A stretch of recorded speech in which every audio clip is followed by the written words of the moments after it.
do some of it. Okay, I think we'll go ahead and get started. Thank you all very much for coming. I think this probably will be our last meeting of the year. So I wanted to kind of cover some of this flooding stuff because we won't pick it back up again until January. And so I thought it was important that people either be here or at least be able to ask questions or tune in or watch it later or something. So I continue to go to a fair number of flooding things, remember? And the flooding issues, I don't want to get us too confused. You know, there's federal issues, there's state issues, there's county issues, and there's city issues. And so we've got to, you know, I can't do anything about the federal issues, can't do anything about the state issues. We do a little bit about the county and keep you informed about what's going on in the county and what's going on basically in the city. Remember that Harris County in the greater area, the city only makes up a certain portion. About 2.2 million people actually live in the city. And if you counted the county space outside of the city of Houston, well, the city of Houston is the fourth largest city in America. The area outside of the city would be the fifth largest city in America if it were counted as its own city. And it's regulated by the county. So the city has very little regulations with regards to what happens outside of the city of Houston. So if it's in the extraterritorial jurisdiction, which means adjacent to some of these areas, the city does have some planning and development role in those areas, but there's plenty of areas that do not. The county is the primary focus of flood control, and they are. It is not the city of Houston that deals a lot with flood control. It is controlled through the county, which the money comes from the state and the federal government. It almost all is a pass-through. It comes from the federal government to the state, to Harris County Flood Control District or the Army Corps of Engineers, and that's a whole debacle in its own self. Typical government, there's never enough money. They only, you know, they'll announce the project and fund 10% of it, and then you're fighting every month and every year for more and more and more money. Similar to what's going on in the federal government with the, you know, there could be a shutdown here in another week or two or whatever.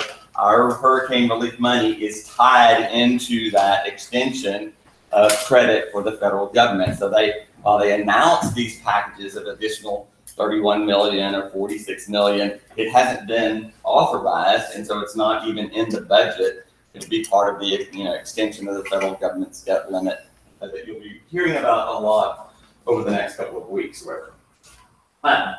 That being said, I mean, we're going to email you this or give you this link for just some information that's going on in the world. I don't want to get hung up there. I just want you to know that you're going to have it. Of course, it might be for people relocating into the city that this is more important to. I don't know that this is necessarily new information for people who are here, live through it, own a house or whatever. But we're going to send you this whole presentation. I'm just going to hit on the highlights on it.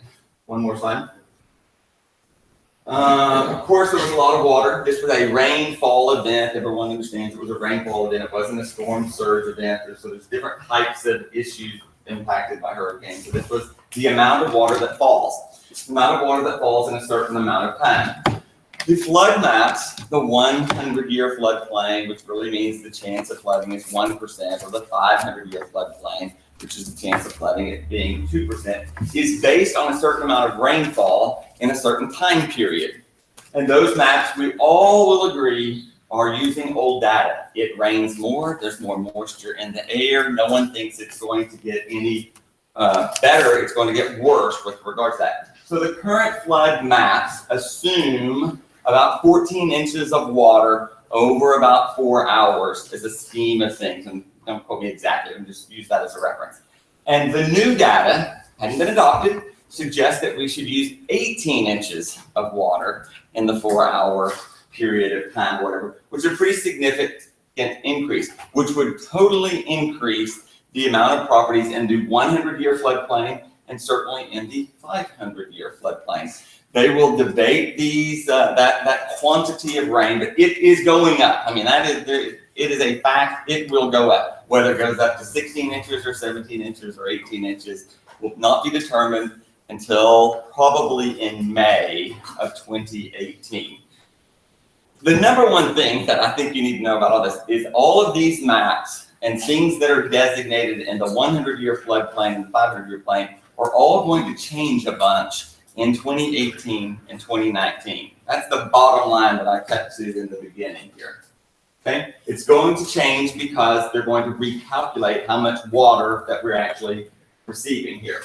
We're still playing on these sort of deals. I mean, 126,000 houses in Harris County, not all in the city here. 192,000 FEMA claims, people that flooded. $2.4 billion to our city facilities. Here's what basically is happening at the city or county level. Three basic things can happen. You can buy out the property and take it out of commission. You buy it, it's flooded the last 10 years, and you could acquire the property and make it go away. The problem with acquiring the property, as I mentioned in one of our previous subjects, if you use federal money comes down to the state, comes from the state to the county or to the city. The rule, the law of the land is that if I use federal money to buy out your property, Maria, so I'm going to buy you out, no one can ever build on that property ever again. So let's just take Timber Grove over here at 11th Street when they flooded after Ike. There's plenty of houses on lots on Sea Mist and, right north and south of 11th Street where the lots were bought out by the federal government, controlled by Harris County Flood Control District. And nothing's ever happened on those properties. There's no new house being built there. Barely the yards are mowed. Trash gets dumped on it. Tires get dumped on it. You think they're over there mowing it every week from the Harris County Flood Control District, a random lot on Sea Mist? No, it's a problem. So of course, the Marvin Odoms of the world, our resiliency czar, is going over there trying to say, on our money, we want to be able to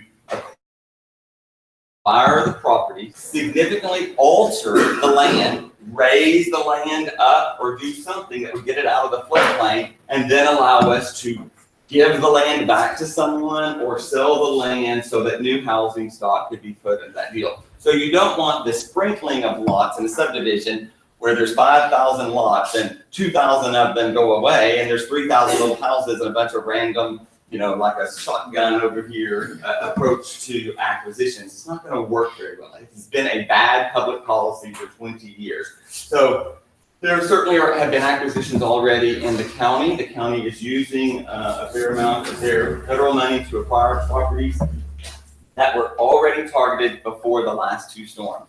They're significantly behind. If we use local money, we would not have that regulation. So the talk about the county and this $1 billion bond issue that the county would put on in 2018, they of course could use local tax dollars to buy out properties and they do whatever they want to with them. They could, in fact, rebuild on those properties. The structural components are basically the building code things and the rules and regulations that could be put in place. So, today's the 5th. The county today will adopt a new rule that new construction, not existing properties, in the 500-year floodplain in the county, this is not in the city, be required to be 18 inches out of the 500-year floodplain. Fairly significant step for the county. Pretty aggressive deal out there. You mean it has to be up 18 inches to avoid? Out of the floodplain, which is an average of 8 feet higher than what we have built in the last year. Okay? In the county, we're just talking about in the county. So you would take, you would be, and Bel Air has this exact same rule already, okay? So it's not like it's not common over there, but you will either see a couple of things happen. I don't know that you're going to see houses 10 feet up off the ground. I don't really know that that's what you're going to do. I still think you're going to see when a developer, Howard Hughes Corporation that owns a section in the back of the Woodlands, they're going to raise that property. They're going to go in there and do just what they did in Galveston, and they're going to raise the property 15 feet higher than it is today.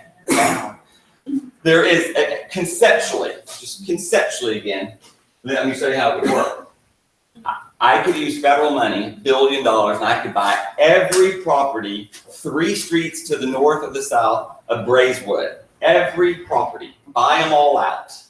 The city then could raise that whole section 10, we tear down every house, you tear out the road, you would regrade everything and raise it all up, create a much higher space, redo the roads completely, and then resell the lots, and you would redefine that section, and you would be out of the floodplain. That's one way to deal with it. Okay? I'm not saying that we're doing that. I'm just saying that's one way to deal with the issue of houses that flood along Braeswood.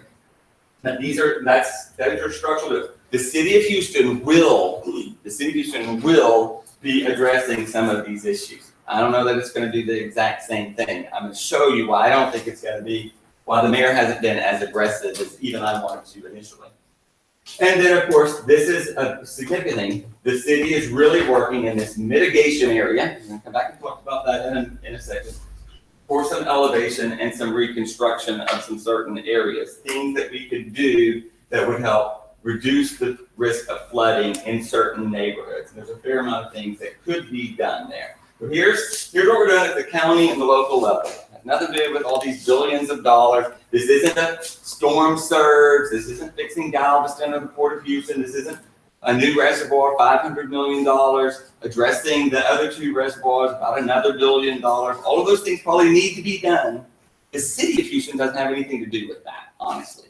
That is really controlled by a lot of other people. We can just be advocates for those sort of things. But these are the things that are going to impact the neighborhoods that we predominantly sell in. Okay? Let's keep going just a bit. Okay, here is the overall view again of the properties that were impacted by Harvey in the greater Houston area. And you can certainly see, if this is downtown, you've got Lake Conroe and all this area up in Kingwood. You've got all this area along Bel Air. You can kind of see where the water is, where the Barker and the Addicts reservoirs are. But it certainly impacted areas all around the city. It wasn't in one geographic area. Move up just a little bit. Here is probably one of the more significant things up this way. If you just had to evaluate, if you were the water resiliency guy, I'm sorry if you go down if I'm not describing that right. If there was one area that fared the best, was along the Sims Bayou, where they had completed the federal project for drainage here. Okay? The federal project that worked in this section was completed. And after the Tax Day floods and the Memorial Day floods, you didn't have significant flooding along that section, which tells you that flood control issues along bayous can work to help prevent flooding. Got to remember the same thing about flooding. When the water comes down, the streets are designed to hold water for 25-year floods, not 100-year floods. So you got a house over here with a 100-year flood issue, but you've got a street that has no capacity to hold the water. And the streets are designed to channel water. That's what they're designed to do. They're not just for cars. They channel water. They don't have the capacity except for 25 years. We can fix that. You can make them 100-year deals. There was a recommendation to the mayor's office in his transition team.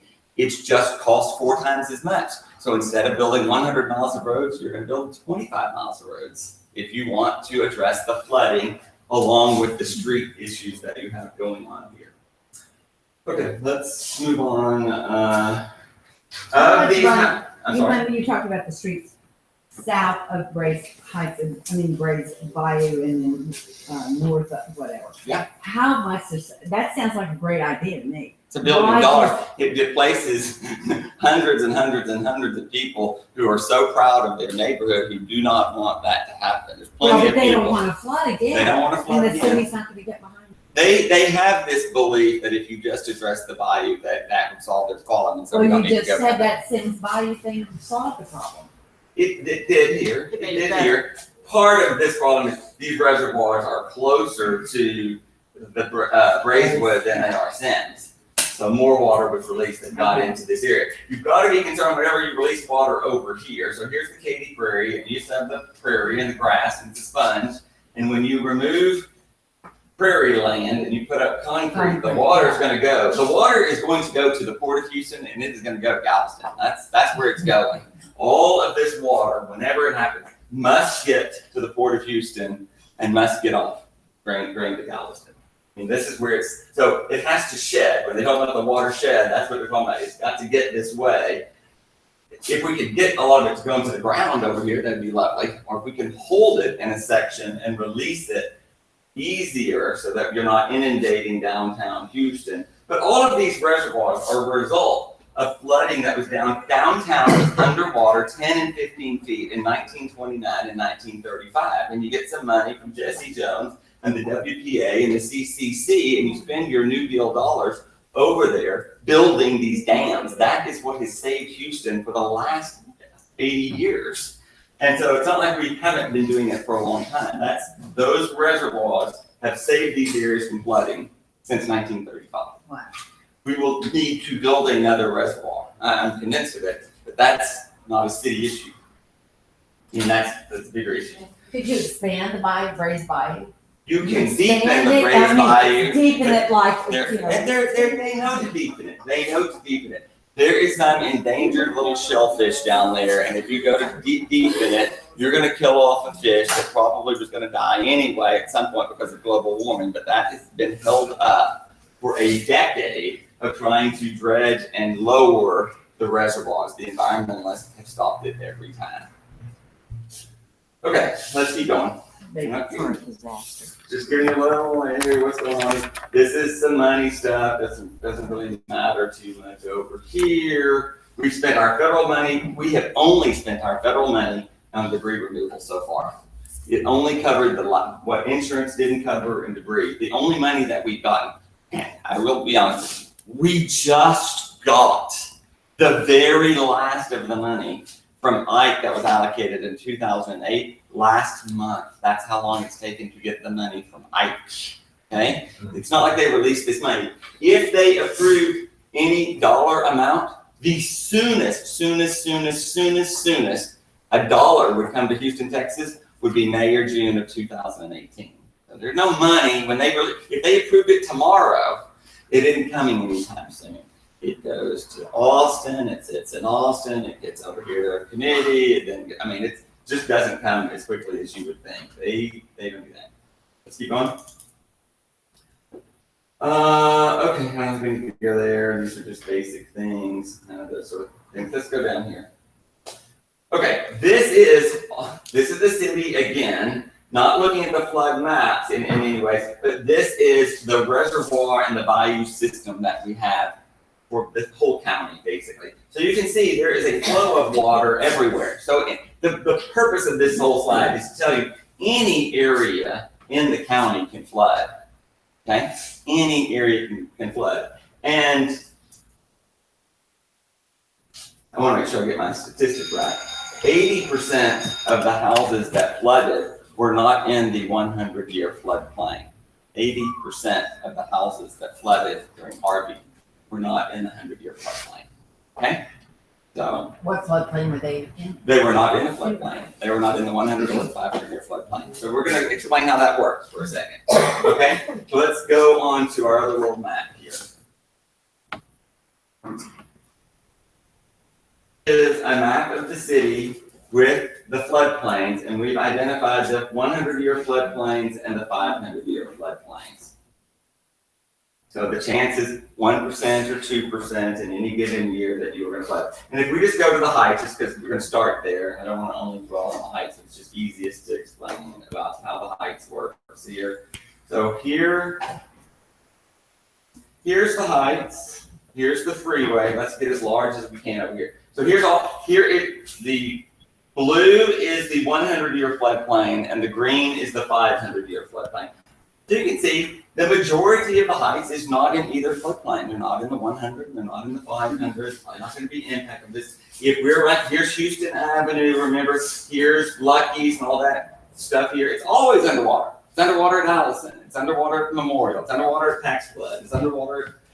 I mean, it's always, those White Oak condos, they're flooded. They are in the floodway. They flood a lot. I don't see a future for them. But the majority of this section, of course, is not in the floodplain. And they widen these little sections, and there are things that they can do about it. But so, majority of heights, not in the 100, not in the 500, totally safe here. The closer you get to the bayou, I would certainly start paying attention to where you're at. Here's some little stuff on Crockett Street. Okay, let's pull back out and let's look at an area someone cares about. Go bigger, show me as much as I can.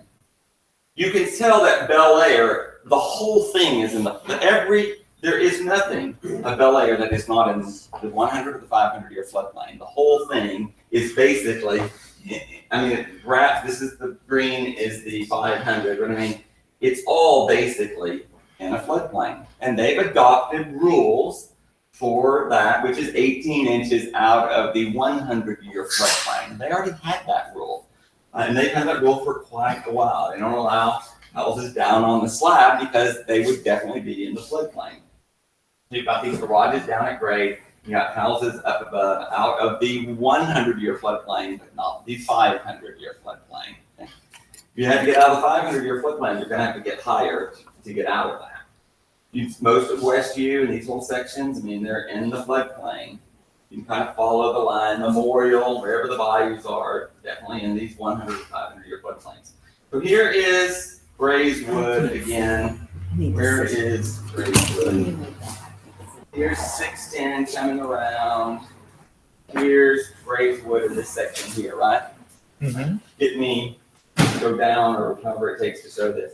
You All said right. earlier it had to be 18 inches, the new rule, that had to be 18 inches out of the 500. In the county. In the county. None of this is in the county. That's just in the county. That's further out. As of today, they're adopting that rule today. Okay. Bel Air, 100-year, its own city, 118 inches So out you of mean the, the county, but not the city of Houston? That's correct. The city of Bel Air and the city of Westview. and- or Bunker Hill, or any of those other cities have not adopted any of those rules. So you're saying 18 inches really is 8 feet? Of the 500-year floodplain of the average house that had been built, yes, it's 8 feet higher than what has been previously built in recent history, yes. Okay?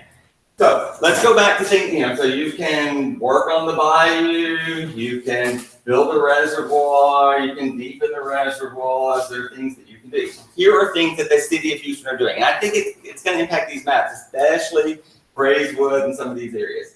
So here is the Hardy Toll, here's the Beltway around here. There is a 150 acre dump. What do we call those things again? Landfill. Landfill, there you go. That the city owns. We could relocate that landfill, 150 acres, and put it someplace else. And dig that sucker out and create a retention pond in that city-owned property. And it would reduce about 50% of these houses from being in the floodplain just by creating that one mitigation deal. Okay, so we talked about things, structural things, acquisition, mitigation. Here's a mitigation thing that could be done. Okay, we have numerous water treatment plants, many of them in the floodplain. We could take them out of commission, create detention ponds there, would be holding patterns for this water to help it, and you would reduce the number of these houses in a floodplain. It's why I have said since day one, I do not think people should get in a hurry to sell in a panic, because you're in a floodplain today. It may get worse for somebody. It may get better for some of these things. You do not want to be the guy who takes your $500,000 lot in Grace Heights and sell it for $250,000, and all of a sudden 2 years later it's not in a floodplain and it's worth $600,000. You just got screwed by $350,000 because you wouldn't wait a year or two. Come on, it's too early. Yes, yeah. There's not going to be a quick fix by May or any. There's no. Because you've got this analysis of the rainwater to determine where the new flood maps are, and then you've got these new projects coming online.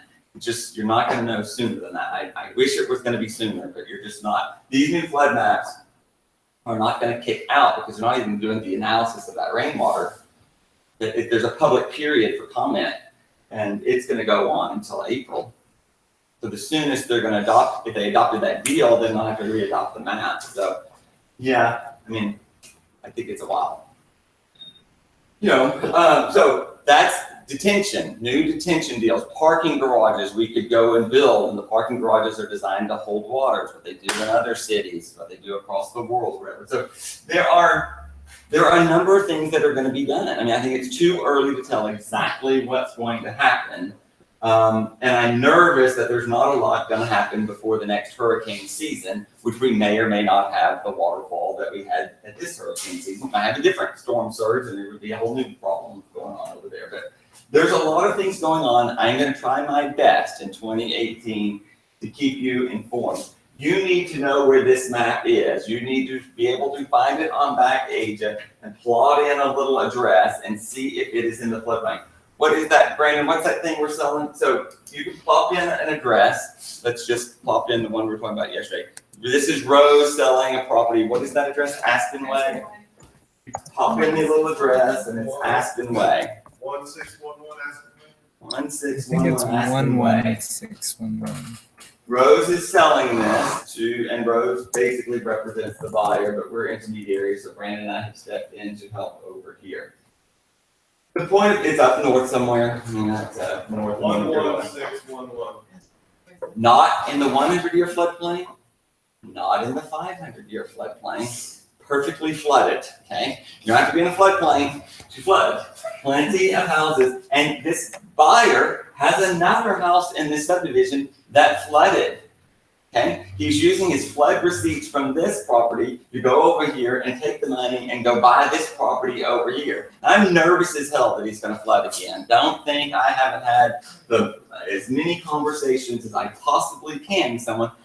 Some people want to buy a house to flood it. We're in the real estate business. We're going to let them buy whatever they want to buy. As long as we're perfectly honest with them. I don't know how much more honest I can be with them. I think we're going to flood more. You know, Do but you have a document that y'all come up with? I mean, that- we that we he disclose, signs? But I mean, he's a pretty knowledgeable guy about when it's flooded and where it's flooded. It's not like he doesn't know what he's doing.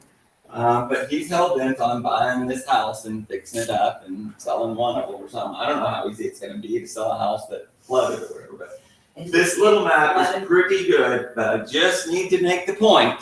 Just because you're not in the floodplain doesn't mean that you don't flood. 80% of the houses that flooded were not in one of these floodplains. So we're talking about changing a lot of rules in the floodplains, 100 or 500, that does not address the problem for this guy right here, right? Did it flood because of? Flooded because of the reservoir, sure it did.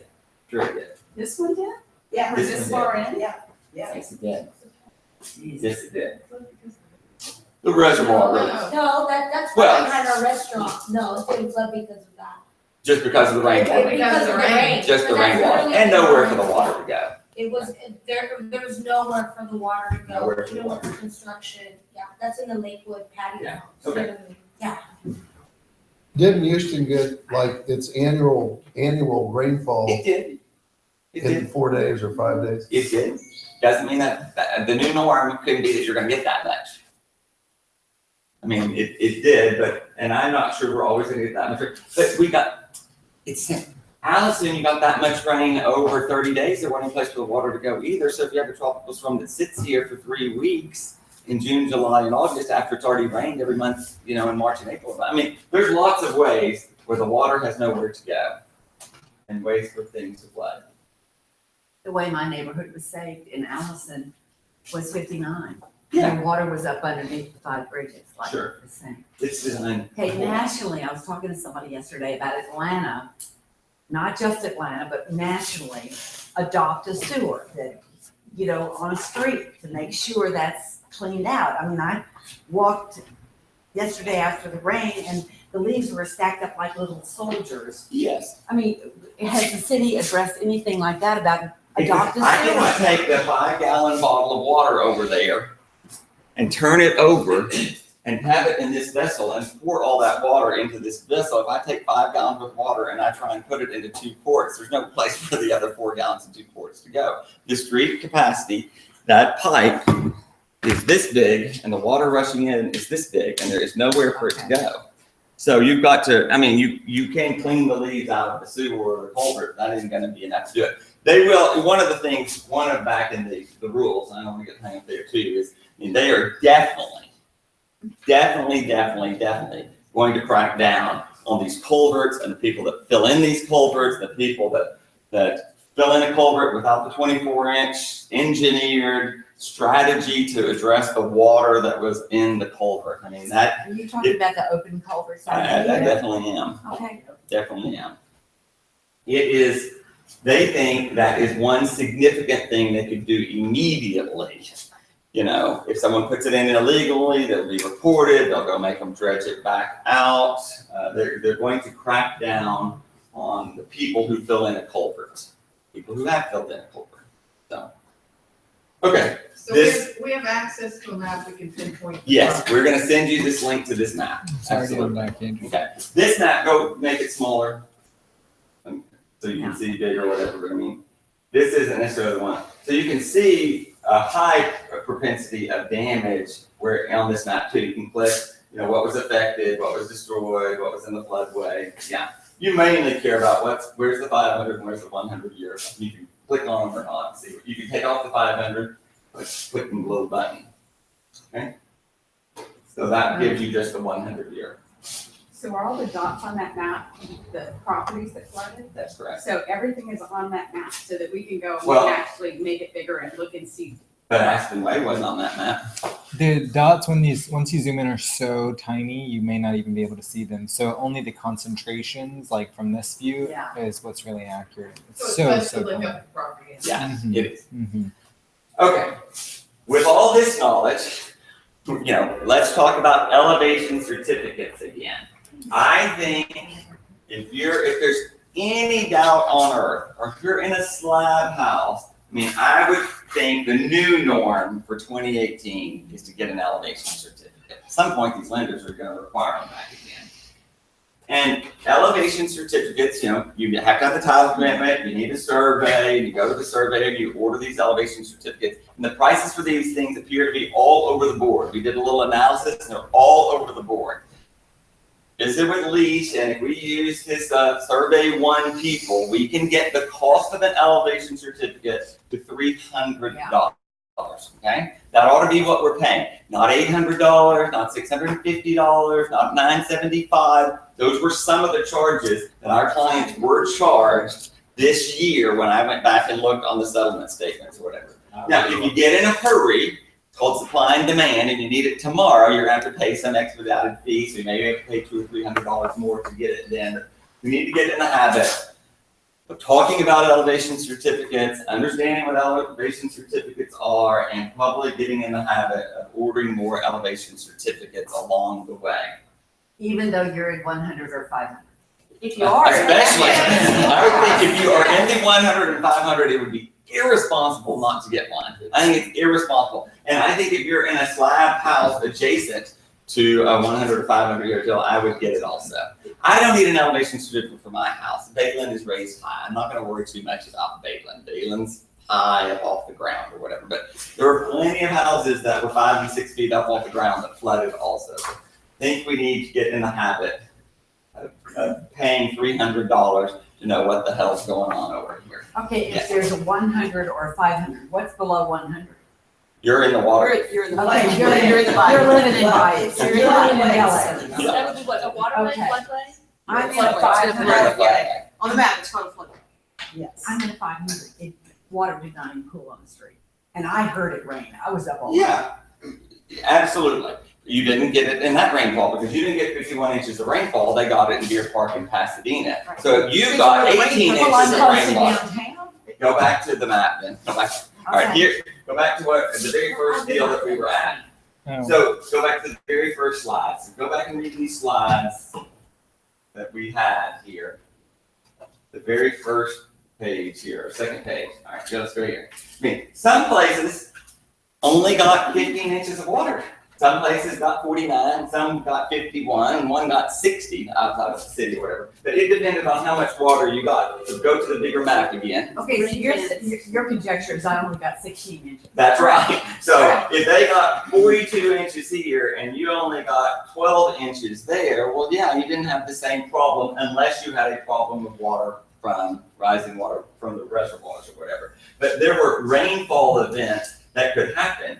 The moisture, the climate's warmer out there, hot air over an ocean. You're getting all this water. Is it going to get hotter or colder next summer? It's going to get hotter. Got a lot of water over there in that Gulf of Mexico. You pull that water over there and it's going to linger in this section. You're going to get more periods of rainfall that you're not used to. You get that and you get to a storm surge up through the Port of Houston that way, and this section that has not historically had water is soon gonna have water. In Ike, when Ike came and the surge came, on Morrison, I live at the corner of Bayland and Morrison, where the little culvert is that, the water was gushing out of that pipe. Okay, the flow of impact through the port and up through downtown was pushing the water up through the deals. Okay, and water wasn't even heading anywhere to drain; it was going up the sewage pipes. So you can get storm surges a lot of different ways that they can impact you over here. So yes, I think if you didn't get rainfall, doesn't mean you're not going to get rainfall. Doesn't mean there's not going to be some other instance. So I did not have a drop of water on Bayland this time. There was not 1 inch of water on Bayland for this storm. There was not, but there have been many other times where we've had plenty of water on Bayland, plenty of water on Heights Boulevard. I mean, plenty of water at Ninth and Heights Boulevard. All those apartments flooded in Memorial Day. Now, some of that was the construction stuff going on. Plenty of houses. Where's Cynthia? At Herkimer and 7th and 8th or whatever. We have plenty of houses that have flooded that are not in the 100 or 500 year floodplain.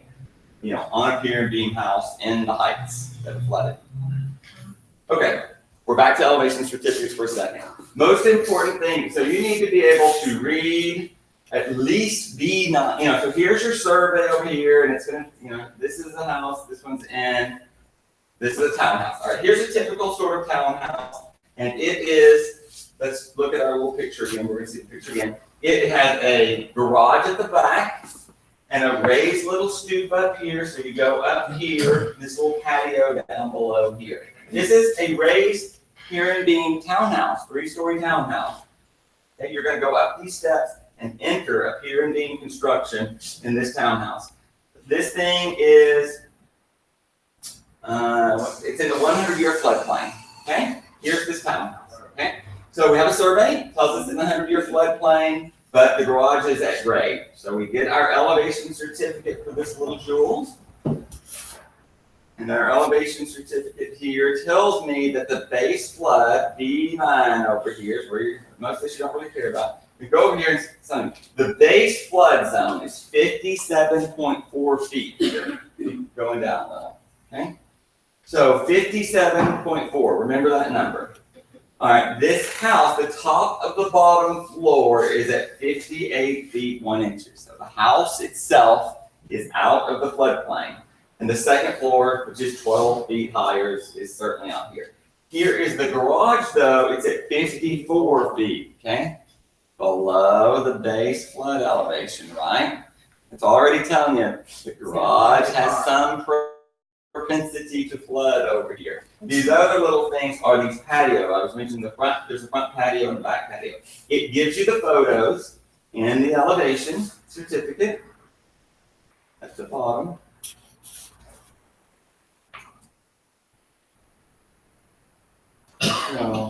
So you kind of see again here, here's our rate. We're going to step up here. Kind of hard to tell that this is not at grade. This house is raised up. Mm-hmm.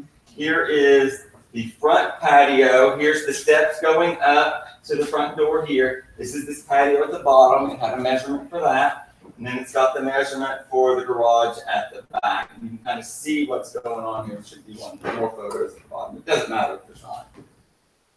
Okay, so if this house, let's take this house for an example.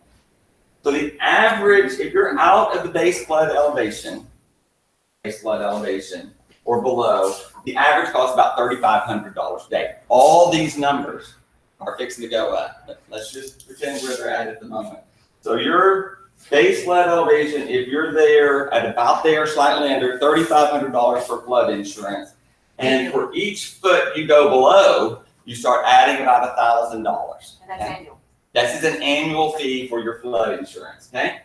So if you had been 1 foot above the base elevation, the average fee is about $800. And if you're 2 feet, 18 inches or greater, the average fee is still only about $600 for flood insurance for these properties. The difference. Let's pretend the $3,500 or $4,500 number all of a sudden goes to $10,000 or $12,000, which I think it's about to do. I've said this before and I got proven wrong, but I think the number's fixing to go up fairly significant or whatever. You can see the difference of cost between a house in the floodplain versus out of the floodplain is probably going to be on average about $12,000. Look at the difference. That's a lot. That's a lot of money. It's a lot of money if it's a $300,000 house. It's not a lot of money if it's $2 million house. I mean, I think it's a lot of money. I think it's a lot of money. It did please say that it was, anything that was above 1 foot or more did not flood. I think. Of the houses, this is what the Harris County Flood Control did.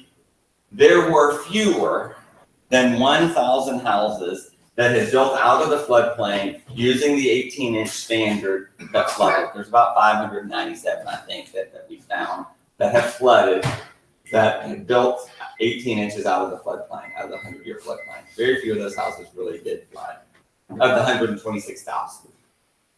Pretty good percentage. Did they ever, when they quit subsidizing flood insurance? Well, they've still been subsidizing it. But They they're still have. gonna increase it 20% a year, 5 years until they. All that got repealed again because after Sandy came, then the New Yorkers didn't want to pay higher insurance. And so they modified it one more time. It was the Obama administration. And they did not continue with that rule that we had been talking about. It was the plan. And I do think you're going to see that, because it's the same problem that we have in the city. The 90% of the people that did not flood in the city of Houston do not want to pay for the 10% of people that did. The 33 states who do not have anything in FEMA, have no dog in the hunt, do not want to keep subsidizing these cities and states that continually, or the damn wildfires. Surely we can do something in California to stop the wildfires, right? If you were just the federal government and you're spending billions and billions and billions and billions of dollars over here subsidizing houses that burn in a wildfire, you're going to figure out how to fix that.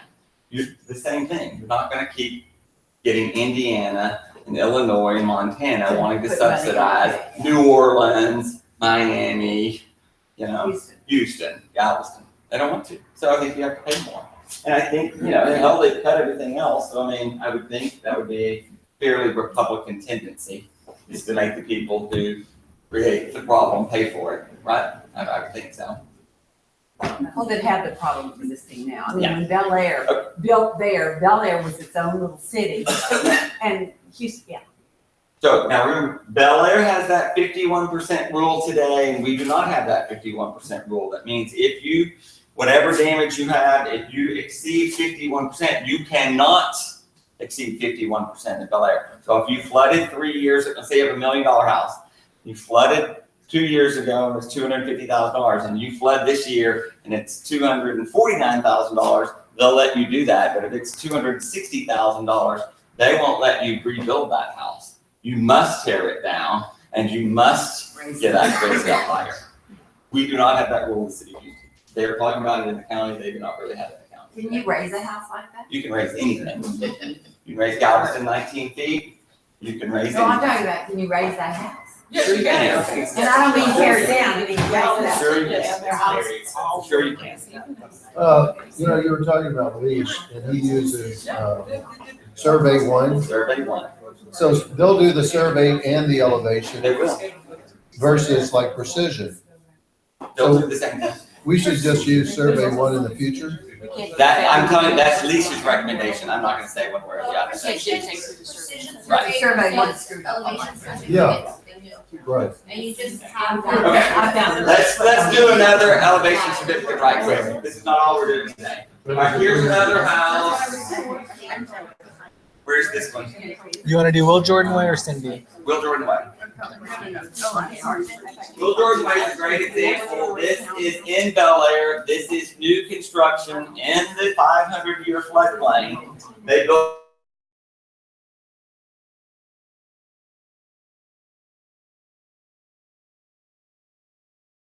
Here's the house, here's the garage here, this is the patio up above going down or whatever. So if you look at the house, you can kind of see how it is again. Garage over here raised, house raised up here, okay? 12 inches. Okay,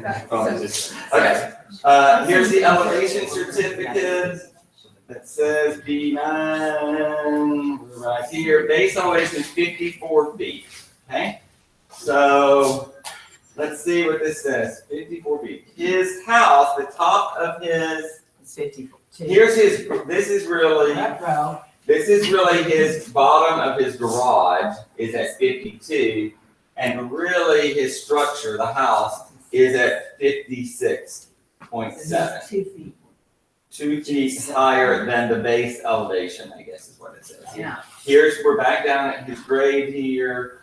Here is his, so base was at what, 54? They do require in the city of Bel Air, which is a good requirement. The air conditioners also cannot be in the floodplain. They have to be raised up. So his air conditioners are up higher on the little platform, you know, which are On about stand. 4 feet up off the ground or whatever. Do they have the same requirement with pool equipment, things like that? I don't think they have it for pool equipment. And somebody had their pool, they had it built, and they're over on Dewberry in Oak Forest, and I think they had their pool equipment hooked up. They did. It was fine. Yeah, But I think it's something like that for that too, maybe. We do not currently have that rule in the city of Houston. Okay. Just have a rule in the city of Bel Air. It's a good rule to have. It's a very good rule to have. Yeah.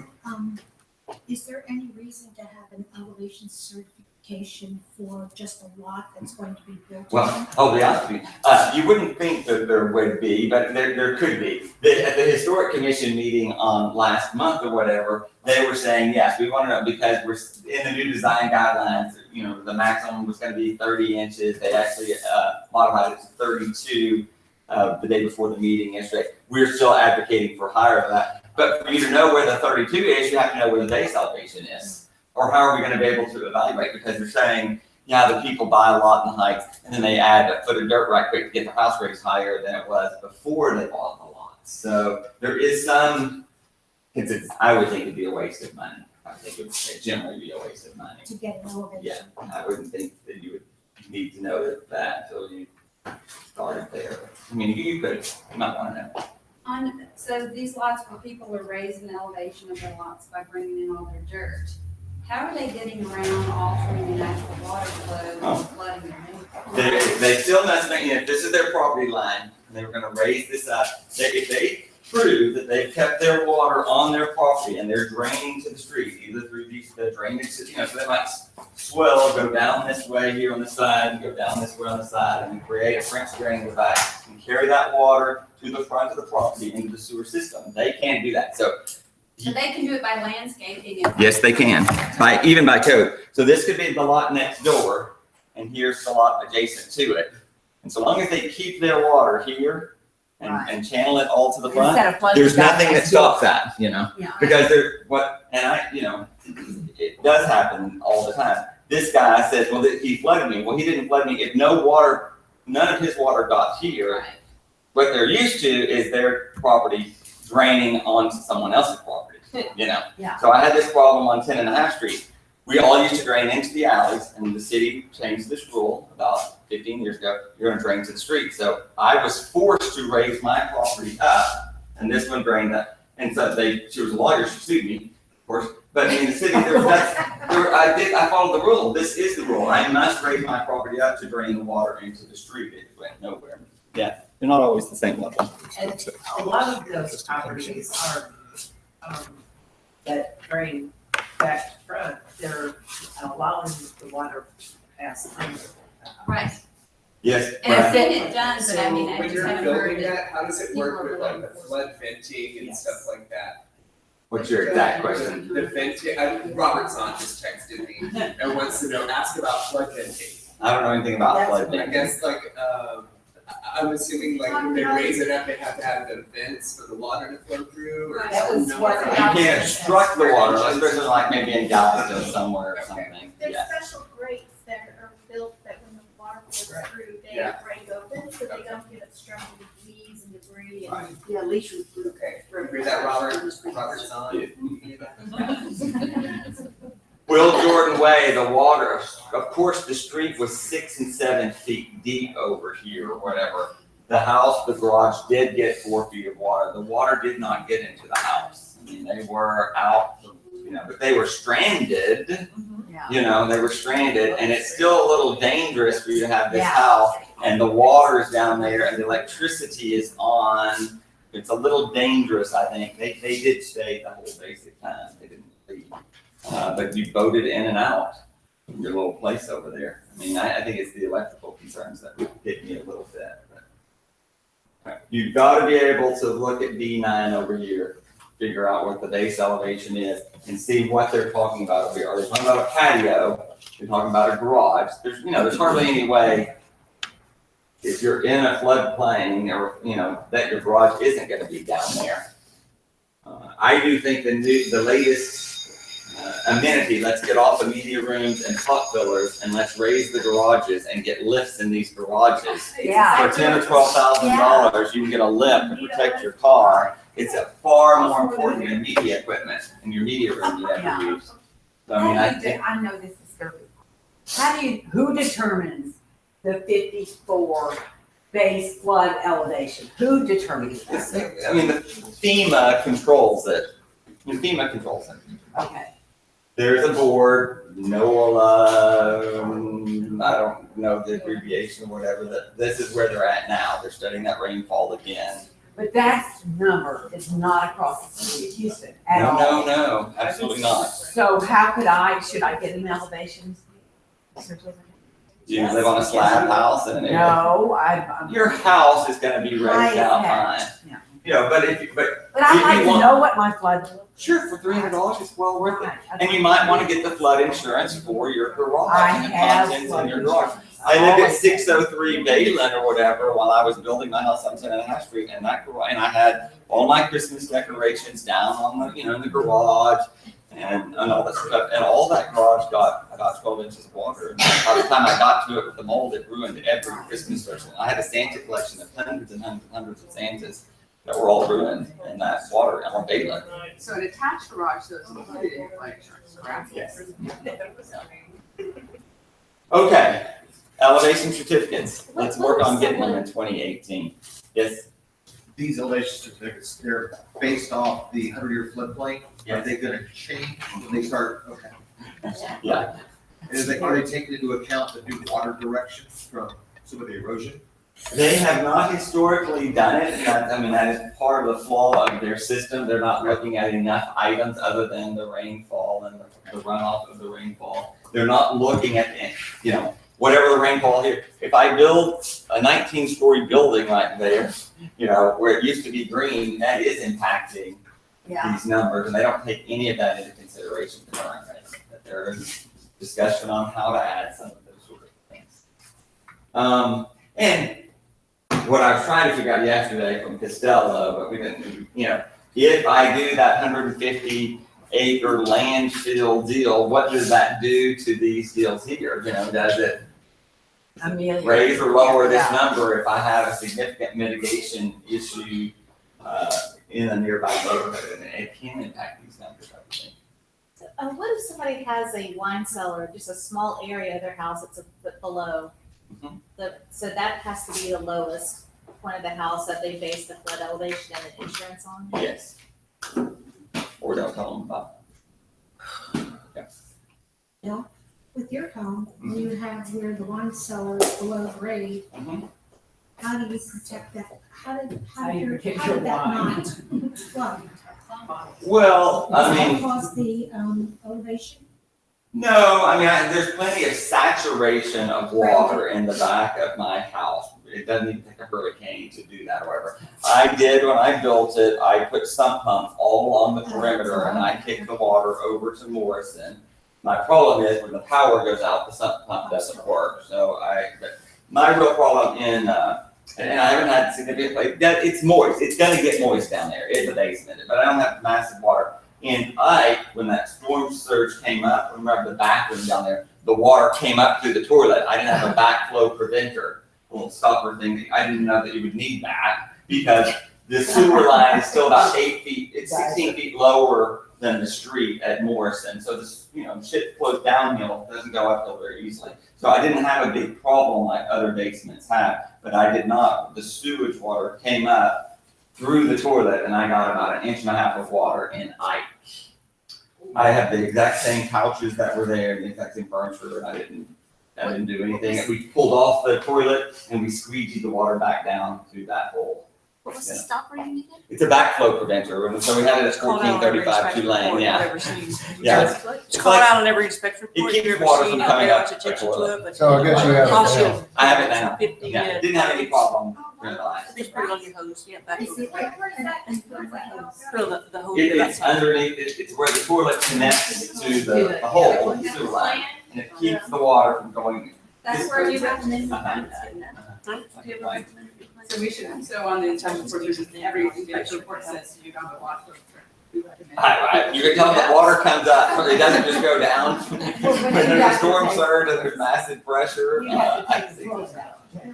Yes. As a realtor now, do we have a fiduciary responsibility to our client to say, we have the buyer, these are things that you need to be cognizant of during your home inspection? I mean, where does our liability?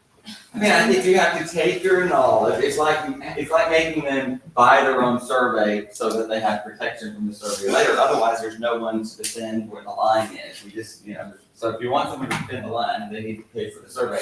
I would think you would want to recommend that the city has a history of flooding, and if you're not raised significantly higher, you ought to consider flood insurance, and you ought to talk to your insurance agent about flood insurance, and make a determine whether or not you have. I don't have flood insurance. I don't have it. I don't see the need for me to have it in Bayland. I'm not gonna keep my grandma's photos in my garage on the floor anymore. I'm gonna put anything of value up on the second floor. I don't think I'm gonna flood.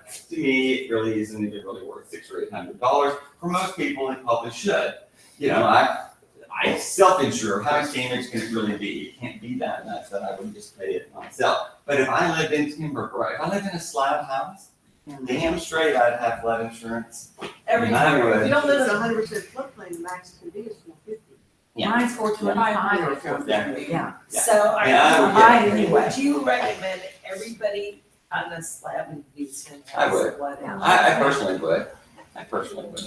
Well, when Harris County spoke at the Buffalo Bayou meeting a couple of weeks ago, he said everyone in Houston, everyone I know. has flood insurance. My Yeah. brother said. I mean, it's, You know. I don't know that everyone needs it, but I mean, I think that there's a, But I the think there's a fair amount 425 of is. people that need it. I think some peace of mind is. I Yeah. do too. Probably worth it. Yeah. Okay, elevation certificates, we done there? Yep. Alrighty.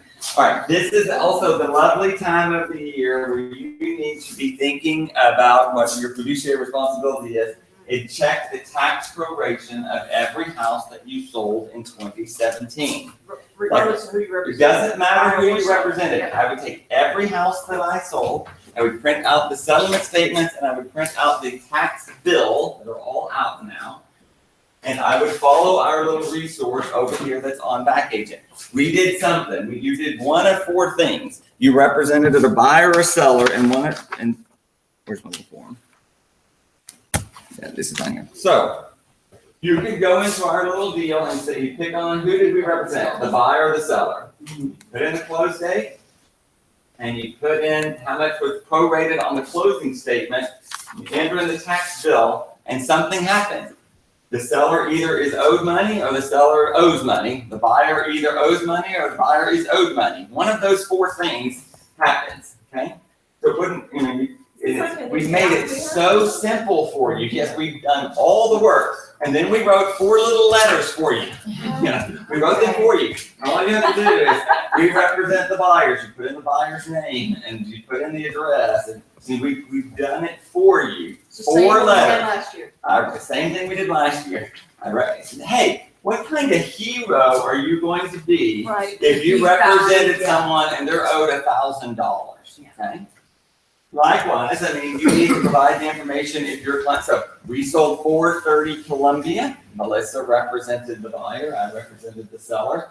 My seller got the tax bill and said, "What do I do with that?" I said, "Let me look at it." We recalculated again, and my seller owes Melissa's buyer $1,017. That's what they owe. Yeah. That's a lot of money. Yeah. If it's $50 or $100, most people just blow it off. you know, or out of principle, maybe it's $105 or $150 and you just want to stick it to them. Buyer, yeah. The people signed a tax proration agreement and they owe the money. Now, getting it from them is not always the easiest thing. You need to arm whatever side that we represented, the buyer or the seller, with the information. This is the value of a realtor. After closing, you're proving your worth, okay? This is something we need to be doing. Take every one of your closings, do just what I say, print out the closing statement, print out the tax bill, and run this little calculation and see where you stand with some of these little things here. And that's in Backagent? Yep, this is in Backagent. We can send you a link if you need it again, but that you need to do this. Yes, Connor? Yeah, I did a closing last year for a sale of a house in Bel Air, and at the closing table, they're going through all the paperwork, and they got to the tax proration form, and my client, who was the seller, said, well, how am I gonna know? And I said, don't worry about it, we'll send you a letter, I will tell you exactly. And the title agent looked at me and said, really?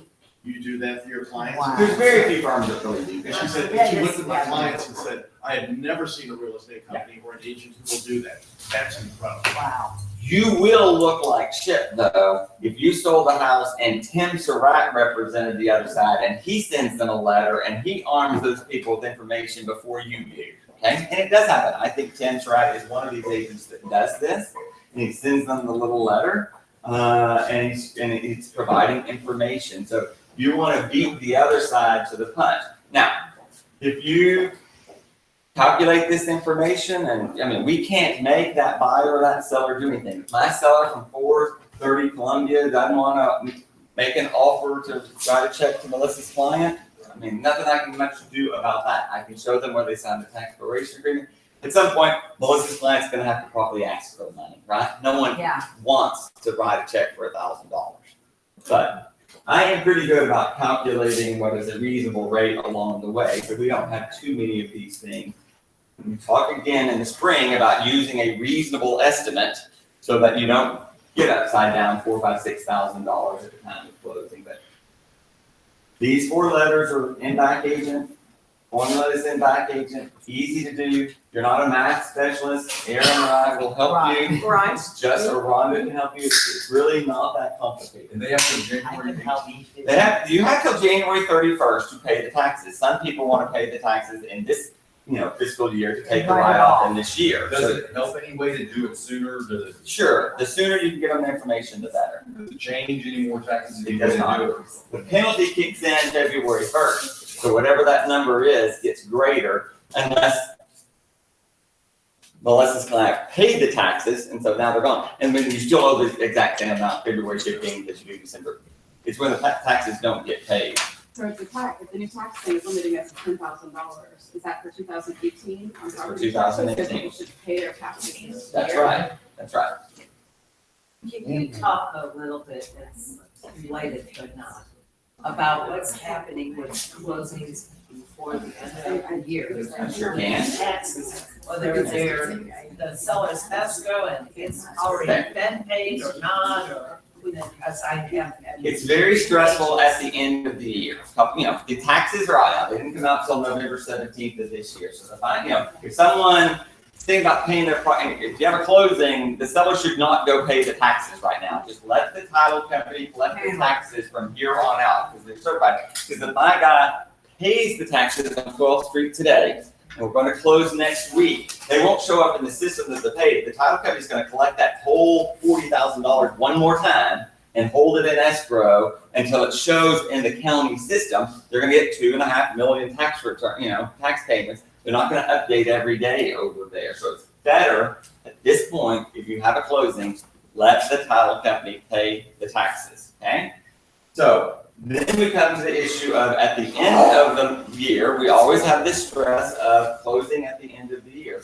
What day is the 31st this year? It's a It's a Sunday. Sunday. That's great. I can enjoy the 31st. So the 29th then is really the last closing day. That's the Friday? Yep. Okay. So if you close and fund on the 29th on a house that you intend to occupy, then you'll be able to, in 2018, apply for homestead exemption for 2018 because you owned the property and it was intended to be your property. You don't have to move in. There is a rule that says you have to move in. It says you have to intend to move in.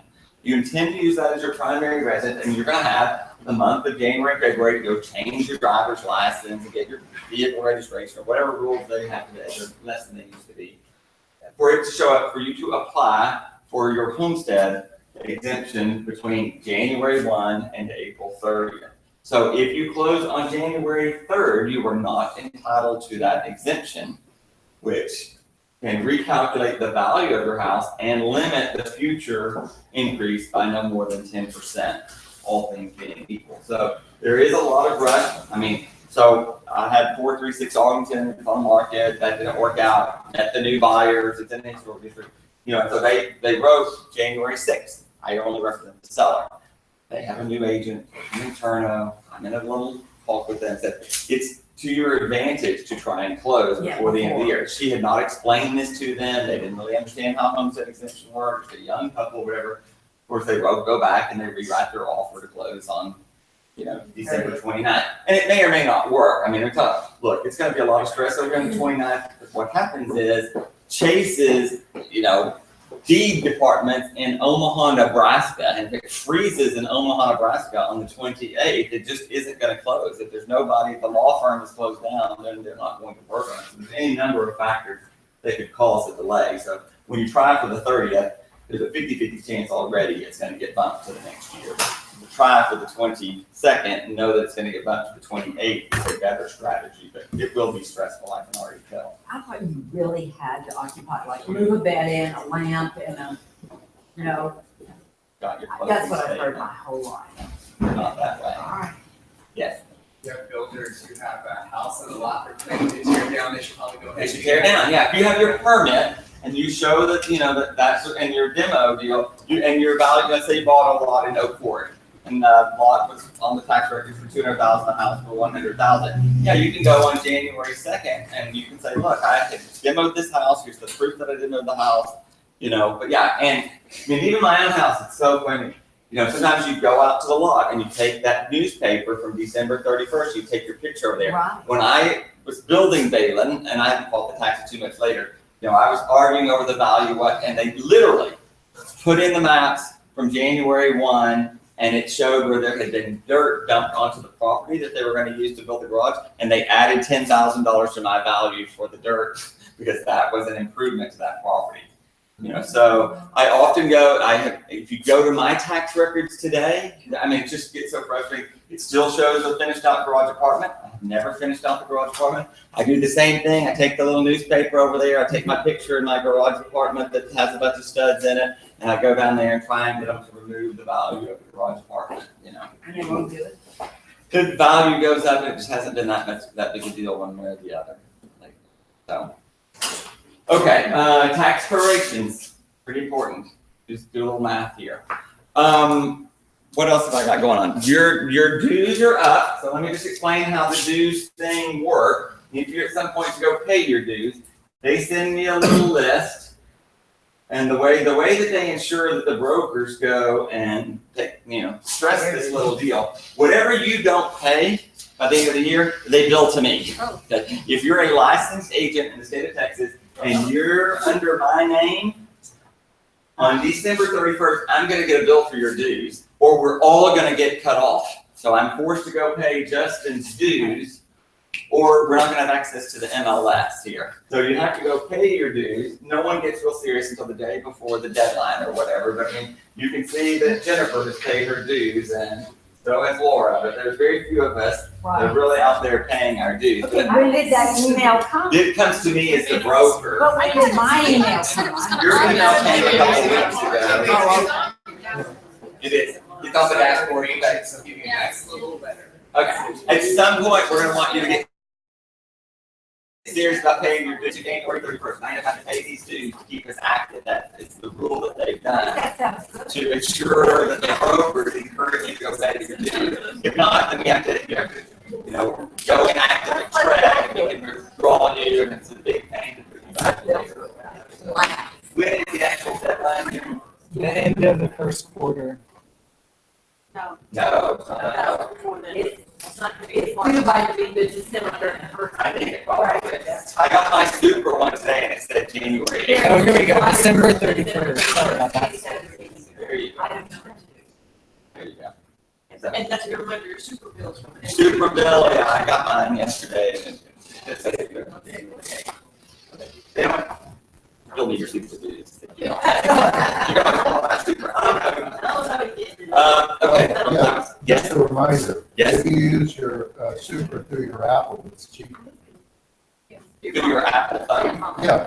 Well, if I'm on the phone, it always is confusing to me how that works by using your super when you're on the phone. If I'm on my phone talking to people that are in the house, you can't do that. You can't, there is some way to do that. I'm supposed to talk about it. You know that, tell me about that later, because I did that. I know. My super phone. Okay, our Christmas party this week, it's Friday, 6:30, bring a significant other, you're more than welcome, bring your kids, I said, can't bring. Yeah, we have rent today if you need. Should be fine, there will be a photo booth this year, we have a launch crate, we're eating crepes in the back doors, we've got all kinds of things going Are on. you gonna have that guy that was stripping upstairs on that? No, he's with the fashion show, yeah, that's what I'm doing. I'll have another fashion. I can have him as my date. We have set and work on our annual meeting. It's going to be January 9th. It's going to be at the Charter Title at the Energy Bank Building at 1717 West Loop South at the 9th floor. We have the whole floor. We will start the reception sort of thing at 9 o'clock to encourage you to come. We're going to pay for your professional photos from 9 to 10 o'clock again. You can take a photo with me or a group or a team or however you want and bring dress appropriately. Have your photo taken. The meeting will actually start at 10 o'clock again. We'll do the photos and coffee, breakfast and stuff. It'll be the same sort of thing. You know, basically photos and reception from 9 to 10. Meet from 10 to noon, break for lunch, come back for about an hour and a half and try to be out of there by 2. So that is our date for January 9th. It'll be nice to have it there. 1717 West Loop South. In the new building. Yeah, it'll be nice. All right, what other sort of questions, comments? Yeah. I just really need to know if you're not coming. You know, you just order this food so much. I do not want a bunch of leftovers. If you're coming, please come. But if you know you're not going to be in town, let us know for sure. Okay, so, if you are representing the seller and there's all these people have been out looking at these houses, do you have to give, what do you have to now provide? Like an inspection, like, do you have to provide the different reports that have been given on the house from the insurance and all those, so all that stuff has to be turned out. Sure. You're talking about if it was flooded. Yes. They have old inspection. They have a. Do you have to give the insurance? Sure you do. You have knowledge that says it falls $260,000 per place. You don't want them to think it's $50,000 when you knew it wasn't $50,000. It's better to go do that now, because the insurance company's gonna run a clue for the right information, and they come to you and say, hey, you filed a claim, you got this and this and this and this, and you didn't tell me about it. Anything else you say after that, they don't look at you. I still think, I still believe we ought to go back to what I talked about a month ago. If you're going to go sell a house, I would go past an inspection. I would go past an inspection. I'm selling 56, 51 Willard Way. I represent the buyer. Started, it didn't flood. There's no flooding issue. There's no flooding issue. 2.75 million. We now have it under contract for 1.8 million. Pretty good reduction. And I did say, it's the old Stockholm ancient thing. I only really care, for my buyer, we care only really about the foundation and the roof. It's a very expensive terracotta roof. They're very heavy. They're very hard to work on. You can't walk on them. It's like you're fixing the normal roofer is not going over there to fix the broken tile over there. Of course, we do inspections, and of course, there's water that leaks through that roof, through the insulation, down to the second floor, down to the first floor. You know, and I'm telling you, you have to rent a crane. It's $50,000 for the crane to get over there to work on that roof. You know, it's not that easy or whatever. If those people had that inspection beforehand, everyone would have known about it. And I'll be damned if the roof warranty didn't just end. It just ended not too long ago. This house has been selling for 2 years. If they had done their roof warranty in place to go and fix it or whatever. So I think you want to know about the water penetration. People are going to be sensitive about water penetration these days, no matter where it is. So these are these pre-inspections. Is that part of the inspection here? Yeah, well, Water penetration? oh, yes. Those little infrared cameras, moisture meters, all that sort of thing. Absolutely. Okay, any other questions? Thank you. See you Friday. Very Did you get any more information?